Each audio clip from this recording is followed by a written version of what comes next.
നമ്മളെ ഇന്നത്തെ വർക്ക് ഒരു ഔട്ട്സൈഡ് ഫിറ്റിംഗ് സ്റ്റെയർ കേസിൻ്റെ വർക്കാണ്. അതിനോട് ചേർന്നിട്ടുള്ളൊരു ഡിസൈൻ വർക്കാണ് നമ്മളിപ്പോൾ കണ്ടുകൊണ്ടിരിക്കുന്നത്.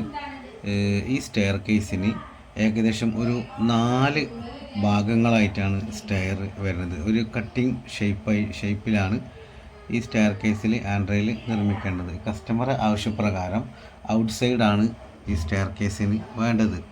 പക്ഷേ ഈ ഏകദേശം ഒരു 90% വർക്ക് കഴിഞ്ഞ ഒരു വീട്ടിൽ ഔട്ട്സൈഡ് ഫിറ്റിങ്സ് ഏകദേശം ഒഴിവാക്കുകയായിരിക്കും നല്ലത്. കാരണം നമ്മൾ ഏകദേശം മുഴുവനായിട്ട് 90% ഫിനിഷിങ് കഴിഞ്ഞ ഒരു വീട്ടിൽ വന്നിട്ട് നമ്മൾ ഇതിൻ്റെ സ്റ്റെയർ കേസിൻ്റെ സ്റ്റെപ്പിൻ്റെ സൈഡിലെല്ലാം നമ്മൾ മാർക്ക് ചെയ്ത് പട്ടയ്ക്ക് അനുസരിച്ച് മുഴുവനായിട്ട് നമ്മൾ കട്ട് ചെയ്തെടുക്കുമ്പോൾ പിന്നീട് അവിടെ പുട്ടിയോ അല്ലെങ്കിൽ സിമൻറ്റോ വെച്ച് തേച്ച് പിടിപ്പിക്കാൻ വളരെയധികം ബുദ്ധിമുട്ടാണ്. പിന്നെ ഒരു സ്റ്റെപ്പിൻ്റെ വീതി 28 സെൻറ്റിമീറ്ററോളം വരുന്നുണ്ട്. അതിൽ 3 എണ്ണമാണ് നമ്മൾ ഡിവൈഡ് ചെയ്ത് വെച്ചിട്ടുള്ളത്. ഏകദേശം സ്റ്റെപ്പിൻ്റെ ഒന്ന് മുകൾ ഭാഗത്ത്, അതായത് രണ്ടാമത് സ്റ്റെപ്പ് കയറണ ആ ഭാഗത്തും, ഒന്ന് അതിൻ്റെ താഴ്ഭാഗത്തും, ഒന്ന് സെൻറ്ററിലും. അത് നിങ്ങൾക്ക് കറക്റ്റ് ആ വീഡിയോയിൽ കണ്ടാൽ നിങ്ങൾക്ക് മനസ്സിലാവും.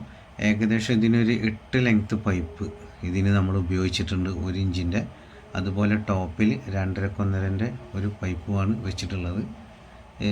ഏകദേശം ഫിനിഷിങ് കഴിഞ്ഞ വീട്ടിൽ ഇതുപോലെ ചെയ്യാതിരിക്കായിരിക്കും നല്ലത്. പിന്നീട് ഫിനിഷിങ് ചെയ്യാൻ വളരെയധികം ബുദ്ധിമുട്ടാണ് എന്നാണ് നമ്മളെ ഒരു അഭിപ്രായം. അതുകൊണ്ട് കൂടുതൽ ഇതുപോലത്തെ വർക്ക്, അതായത് ഇൻഡസ്ട്രിയൽ പർപ്പസ് ആയിട്ടുള്ള വർക്കുകളെല്ലാം കാണാൻ താല്പര്യമുള്ളവർ നമ്മളെ ചാനൽ സബ്സ്ക്രൈബ് ചെയ്യുക.